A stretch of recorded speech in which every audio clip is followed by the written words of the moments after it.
two, one. Hello and welcome back to Kenny and Sportscast Podcast. And today we have a returning guest.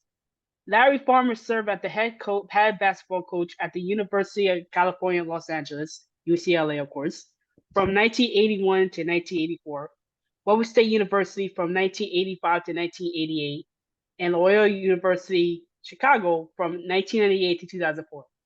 He played college basketball at UCLA, where he was a member of the 3 national championship winning teams for the UCLA Bruins under the legendary John Wooden.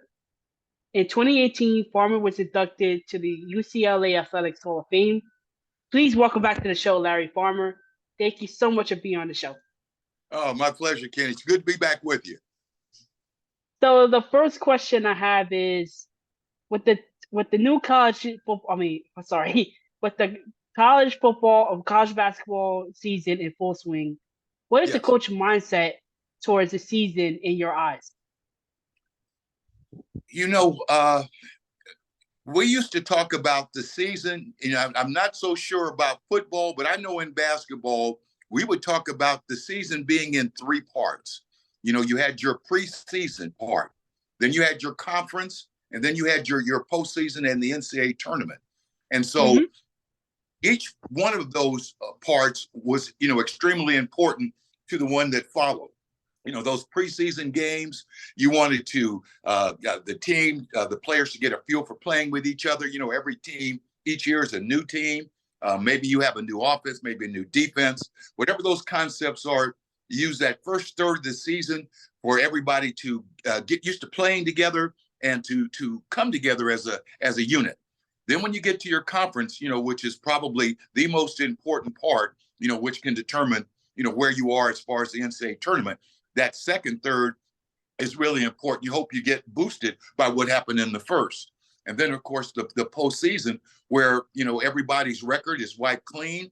If you make the postseason tournament, you know, it's advance and it's win in advance, or you get beaten and you go home.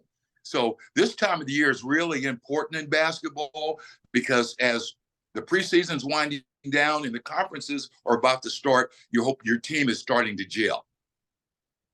So the next question I have is, what was your training sections at the beginning of the season while coaching? You know, those were filled with fundamentals, a lot of repetition of the fundamentals. At the beginning of the year, you were really concerned about your team's conditioning, getting them playing shape. You know, your players are playing all year round, but there's a difference between, you know, playing pickup games in the summer and the fall, and actually playing, you know, where everything is sped up and there's a lot more attention to detail.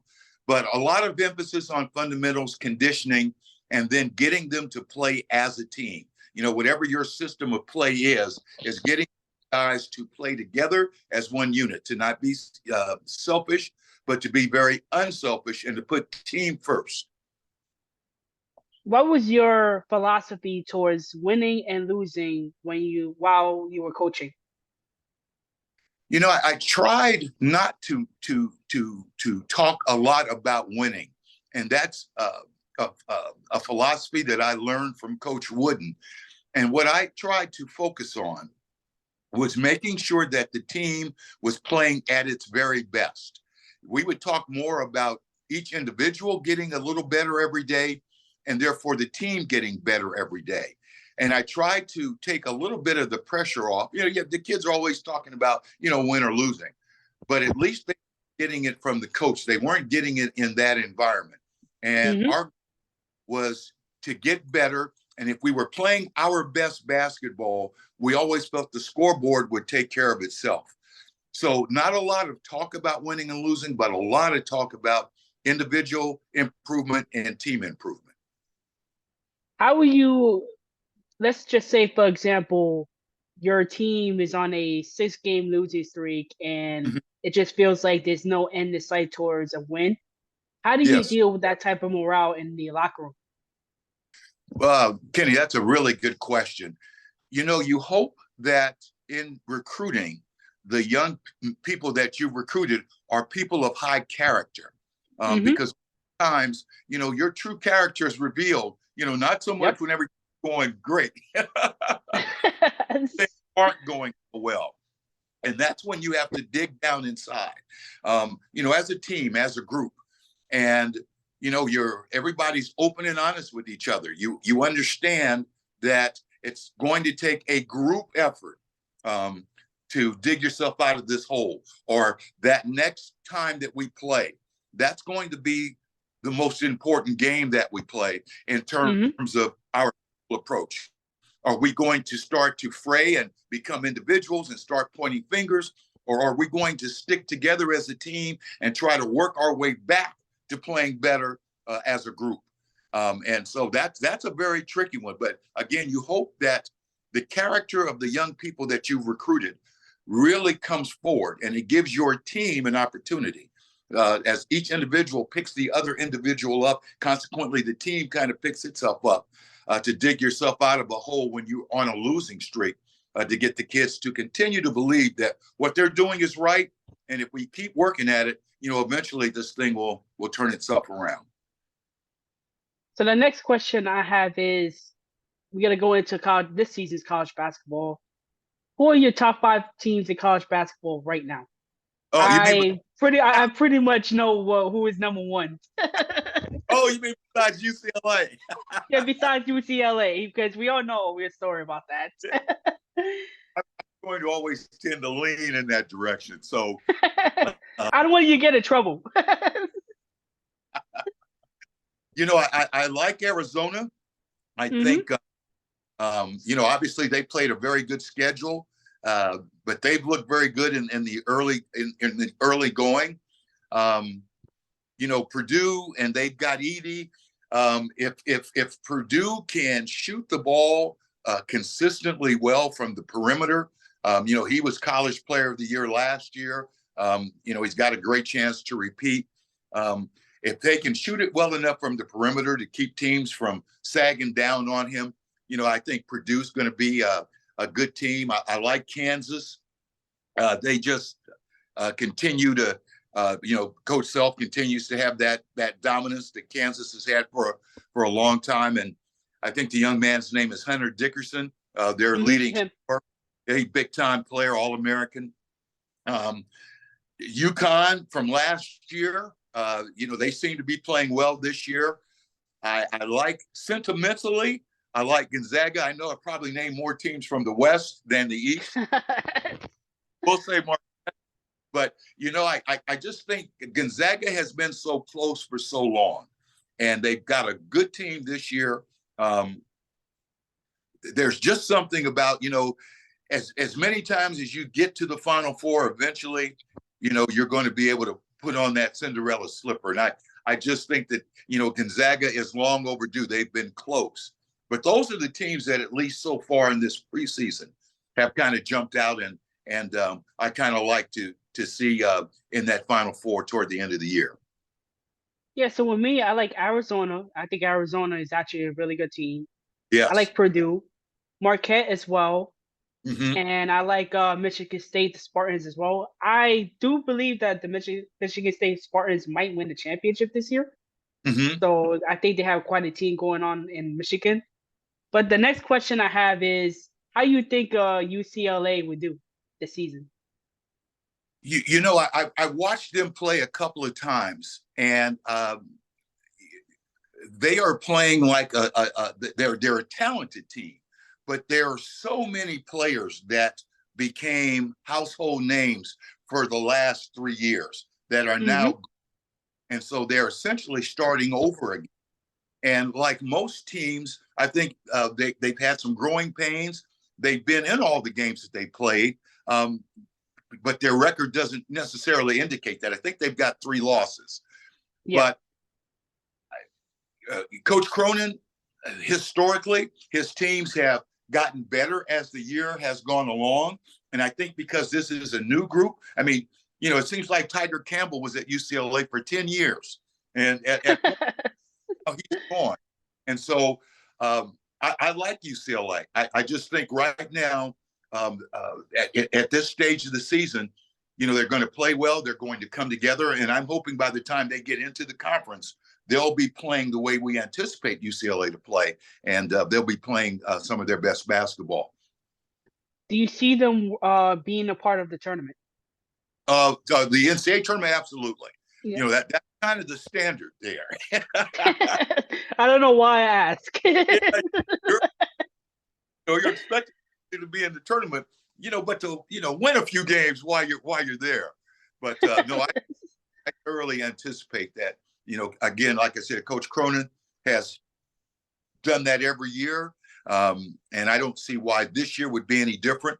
I think because of the change in personnel, they've not come out of the blocks, like they have in years past. And UCLA fans tend to panic a little bit if there are a couple of L's, before But I think this is all a part of this team, this particular team coming together. Who do you have in your Final Four this year? You mean the other three teams? Yeah, the other three teams. So we have UCLA. Who are your other three teams? Purdue, Kansas, and Gonzaga. So I will have to agree with you on UCLA. So I'll put them in the Final Four as well. So I have Duke second. I have Michigan State third, and I will put Arizona in the last one as well. Oh, good. You've gone with traditional powerhouses, Yeah, with Michigan State and Coach Izzo, Hall of Fame coach. Although Coach Krzyzewski is not at Duke, Duke is going. UCLA went through after Coach Wooden left. They're still getting great players, and that's one of the huge keys is always getting those really good players. To believe that the dynasty is still alive and well, and getting them to come and to buy in. Good choice. I would put. I wanted to put North Carolina in there, but it seems like they're in a rebuilding mode as well. Yes. So there will be another traditional college basketball team in the tournament, but I don't know about them. I'm not really sure because I used to be a North Carolina fan back then. Yes. And I feel like the team right now is currently in a rebuilding mode. Mm-hmm. But I mean, it is college basketball. Anything can happen. So to me, I think they have the best tournament in the world right now because No question. they have everything so unpredictable at times with that. Absolutely. And it's just win one game. You don't have to be the best, like in the NBA, over a series of games. Who's the best in 7? You don't have to just that one game for 40 minutes. And that's what makes the tournament so exciting. And finally, the last question is, who do you got in the national championship game? Oh, I know it's still early. We got like maybe months ahead for that, but yeah, we had this semifinal one year, and then I think we had it in the Elite Eight one year. But we had UCLA and Gonzaga, and both those games, as I recall, one was in overtime at the buzzer on a half court shot, and then the other went down to the last minute. And so that, to me, again, selfishly wanting UCLA, and then I think just because they've been so close for so long, seeing Gonzaga in there, that would be a great matchup. I think with me, I feel that Michigan State is actually going to win the title this year. So I will have to say Michigan State versus UCLA, out of respect for you. I put the pressure on it. No, it's a good choice. It's so wide open now. And if we had the same conversation halfway through the conference season, in January, late January, early February, we probably another 10 teams, and we would both agree, they're good. They've improved, and they got a great shot. I really, we didn't even talk about Houston and how good Houston, they are. Yeah, Houston is actually really good too. Yeah, I was just, I was sitting here, and you and I were talking, and I thought, I'm missing somebody. And, Kelvin Sampson, they were terrific, and his teams are their foundation It's toughness and defense, and that gets you a couple of weekends in the NCAA tournament. When your teams can do that. But yeah. Definitely gotta have you on the show once the NCAA tournament begins, because maybe our picks are gonna be bad at the end of the tournament. Hey, some of the teams we talked about today are not going to let us down. I bet. Yes. Yeah, I definitely know that UCLA is not gonna let you down. And finally, the last question: where can people find you on social media? I've got a website. It's LarryCFarmerJr.com. I recently published a book, and so far I'm hearing nothing but positive things about it. The book's entitled "Role of a Lifetime," and you can find it on all the national outlets. Amazon, Barnes and Noble. I'm on Facebook. I'm kind of that generation, I don't do Twitter and all of that, but I do have a Facebook. Trust me, Twitter is in a really good place right now, but Okay. Well, then I don't feel so bad not having it. Well, it was a pleasure, Larry. I want to thank you for being on the show again, and let's try to do another college basketball prediction come the NCAA tournament. Absolutely. I look forward to it. Well, that's the end of this episode. Thank you so much to Larry Farmer for the time. Check me out on Twitter at Kenny_sports, TikTok at Kenny Sports Podcast, and Instagram at Kenny Sports Guy 1. This episode will be available on Google Podcasts, Apple Podcasts, Spotify, and Amazon, in addition on YouTube as well. You can check out my website at www.kenthesportsguy.com. Until the next episode, see ya, and I hope you stay safe and healthy.